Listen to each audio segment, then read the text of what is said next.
and audio entertainment, including Audible originals like documentaries, audiobooks, news, comedies, and scripted shows you can't hear anywhere else. And with the super easy to use Audible app, you can listen wherever you go. I use Audible mainly when I'm at the gym or in the car, and lately I've been listening to Super Mario: How Nintendo Conquered America by Jeff Ryan. It's a great listen, and I've been learning a lot about Nintendo's history and how Mario worked its ways overseas from Japan. This is the best time to sign up for Audible. Every month you can choose one audiobook that you get totally free, regardless of price, and 2 Audible originals as well. So if Audible sounds good to you, you can start a 30-day trial plus get 1 audiobook and 2 Audible originals all for free by going to audible.com/MysticUmbrian or texting Mystic Umbrian to 500-500. If you for some reason don't enjoy Audible, you can cancel whenever and you still get to keep everything in your library forever. That's right, with Audible, you own what's in your library, and if you ever buy an audiobook that you don't enjoy, you can easily swap it out with another one. It's an amazing deal and it helps to support the channel. So head over to audible.com/MysticUmbrian or text Mystic Umbrian to 500-500. Again, a massive thank you to Audible. But for now, let's jump into the video. I bought an accordion today. It's a vintage accordion. Can you play it yet? I learned one song. Let me hear it. You ready? Yeah. Wait, hold on.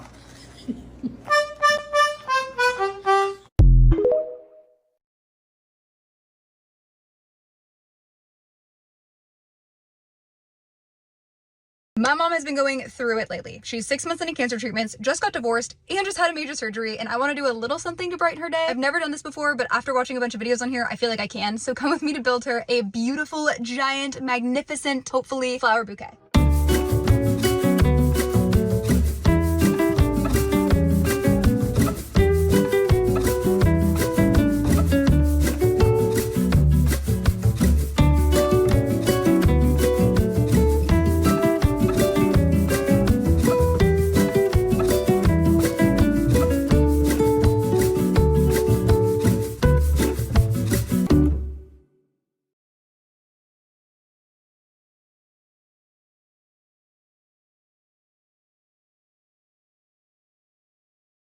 Oh hey there, we're back in Galar again with a new addition to the Best Team series. Today, we have the Best Team series for those of you Sword and Shield players that decided to choose Grookey. Grookey is one of my favorite grass starters and has an incredible final evolution. You guys are here for the best team revolving around Grookey though. Before we head any further than that, let me explain what a Best Team is if you're a newcomer to my channel. A Best Team is a team of 6 Pokemon that is designed for the absolute best performance for its said Pokemon game. The team usually revolves around a best starter, but since we're using alternate starters, our team of 6 will be revolving around Grookey, specifically for Pokemon Sword and Shield. I decided to create a universal team this time around because the best teams have already been created. This isn't the best team, it's just an alternate starter one, so I feel there doesn't need to be a separate team for Grookey for both games. Plus, it's not like it's going to change much. Anyways, each team member is designed to do well against certain gym leaders, the Elite Four members, Champion, Rival, and the Evil Team leaders. In the end, we have a team that does well against all the most important battles in-game. When making this team, we do provide movesets for each of the Pokemon. We include TM moves, but we do not allow egg moves nor post-game tutor moves. TRs will of course be included, like usual, but will only be available from 3-star raids or below. I'll also provide a list from Cerebi of where to find the TRs in the description below. So yeah, you know what's going down though with this team, let's hop right into it.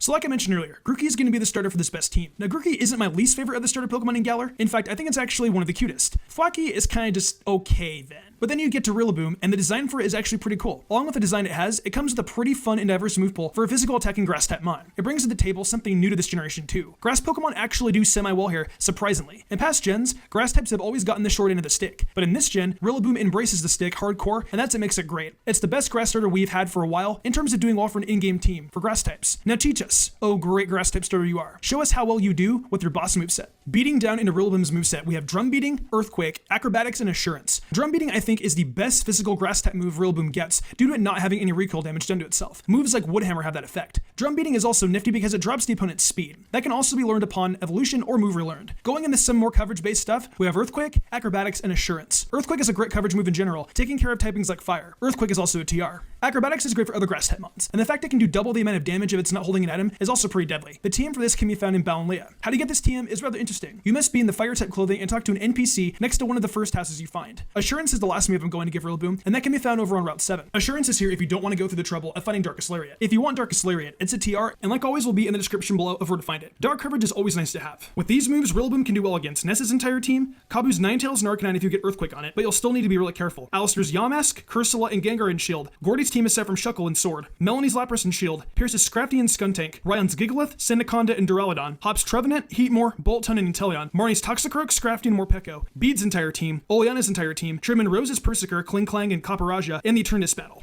For the Champion Cup teams, it does well against Marnie's Toxicroak, Scrafty, and Morpeko, Hop's Pinkerchin and Inteleon, Bede's Mawile, Nessa's entire team except for Pelipper, Bee's entire team in Sword, Alistair's entire team in Shield, Ryan's Torkoal, Turtonator, and Duraludon, and finally, Leon's Aegislash, Dragapult, Seismitoad, and Cinderace. Overall, Rillaboom can really hold its own in Galar and definitely shows off why it's really close to Cinderace in terms of being the best starter.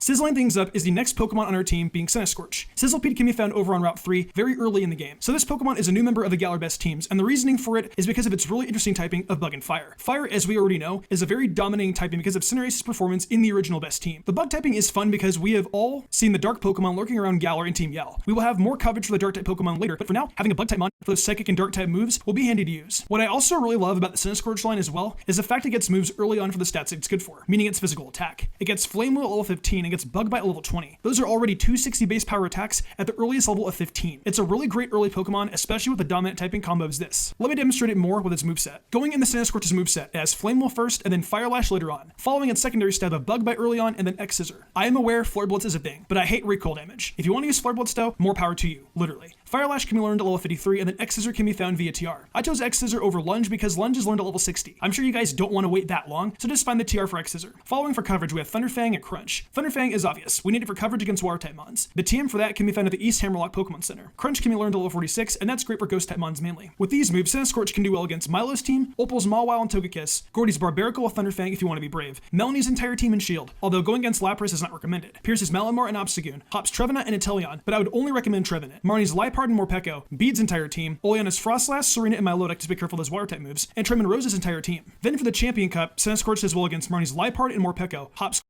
As a social media consultant, I have audited over 500 high-performing LinkedIn posts, and what I discovered completely defies the conventional wisdom of this platform. The videos getting the most engagement, having the most impact are not the ones that you'd expect. And if you stick around to the end, I will share with you my 7 authentic LinkedIn video ideas to get you started. The most successful posts are raw and honest, where people drop the corporate mask and speak human to human.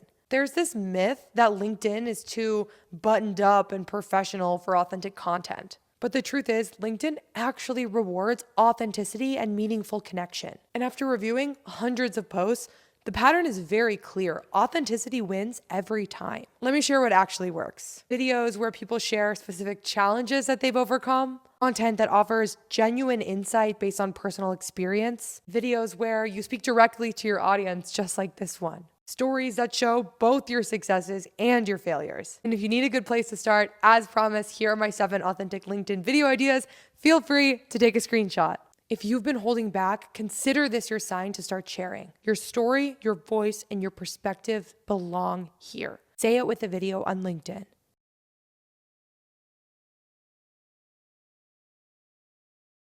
There's so many things that we need to talk about. We just got to jump right in. But we can't talk about anything until we talk about the dashboard. This is a brand new home screen experience for all things Sanity. You might have used Sanity Create in the past for freeform content editing. Well, we're now calling that Canvas, and Canvas is a Sanity app within the dashboard. We're talking about Media Library as well today, which is a new Sanity app. What Media Library now does is it makes assets a first-class part of the platform. It lives within Dashboard as a standalone app, and you can store, organize, and serve your images alongside your studio without being in the actual studio, so you can use it for many studios.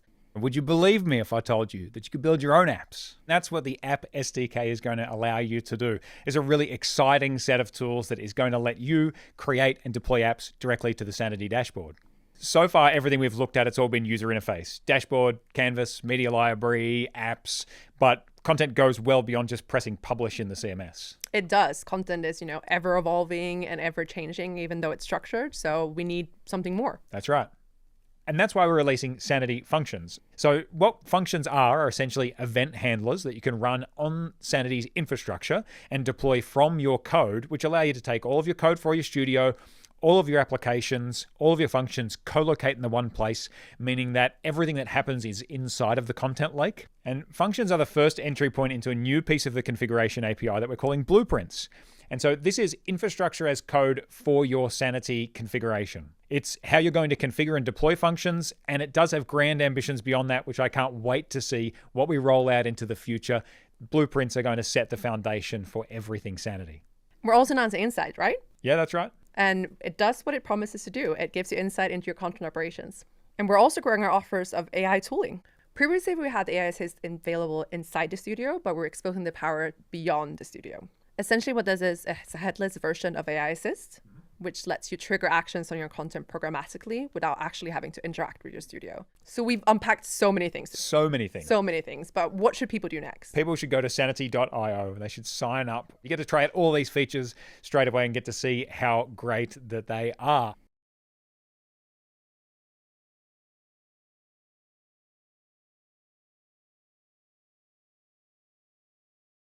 Corviknight and Inteleon, just be careful. Bede's Mawile, you can technically take out Ness's team with Thunderfang, but I wouldn't recommend it. Bede's Hawlucha and Sword, Alistair's entire team in Shield, and finally Leon's Aegislash and Dragapult. Now it's pretty obvious that Cinder Scorch is no true replacement for Cinderace in the best team, however it still does pretty well and is at the very least deserving of making it to the alternate Starter's best team.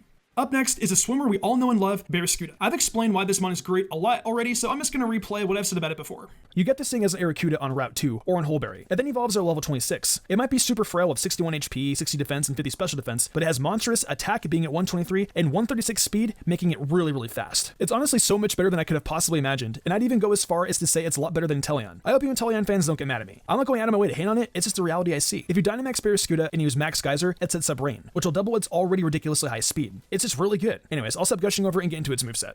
Hey, guess what? We're using the same exact moveset again. So rather than me explain it for the 4th time, let's just use a replay again. For its moveset, we have Liquidation, Psychic Fangs, Poison Jab, and Ice Fang. Liquidation is a really solid water stab move for Barraskewda, which can be learned to level 48. Just use its earlier water moves until then. If you happen to come across its TR before that though, I would definitely recommend teaching it to Barraskewda. Psychic Fangs is next, and that's for the plethora of fighting types in this region. That will be found as a TR and can be located in Den 2. Next is Poison Jab, and that's here for the fairy Pokemon of this region. This TR can be found in Den 29. And finally we have Ice Fang, which is fortunately found as a TM in the rightmost Pokemon Center in Hammerlock. For the millionth time with these moves, Barraskewda can duel against Kabu's team, Bee's team except Pangoro and Sword, Alistair's Yamask and Shield, Opal's team except for Mawile, Gordy's team except for Barbaracle and Sword, Ryan's Gigalith, Flygon and Sandaconda, Hop's Trevenant, Heatmore and Rillaboom, Marnie's Toxicroak, Oleana's Serena, Salazzle and Garbodor, and then Eternatus. And for that Champion Cup, it can duel against Marnie's Toxicroak and Grimmsnarl, Hop's Rillaboom, Bede's entire team except for Mawile, Bee's entire team in Sword, Alistair's Chandelure and Shield, Ryan's entire team except from Duraludon, and finally Leon's Dragapult, Haxorus and Charizard. Barraskewda is definitely starting to grow on me, which is really no surprise considering how much I am surrounding myself with it. I think this will be the last time we see Barraskewda on a best team for a while though, which is definitely a good thing. It's exhausting to talk about so much. Up next is another returning member being Lucario. Riolu can be found in the Giant's Cap at levels 28 through 30. The rarity of this Pokemon is a little crazy, but I promise it is worth getting. Lucario, as you guys have seen in previous best teams, has dominated the Galar region with its phenomenal typing of Fighting and Steel. Fighting stomps out literally everything across Galar, and the Steel typing takes care of all the fairy types as well. Lucario is known for being able to attack on both the physical and special side too, so having the mixed option is also really nice. The move pool it has access to as well is also really neat, consisting of an array of different options, but I think the moveset we've used for it before will work wonders for it like the last time. Lucario feels legendary, and with the power it has, Hyundai Tucson versus Toyota.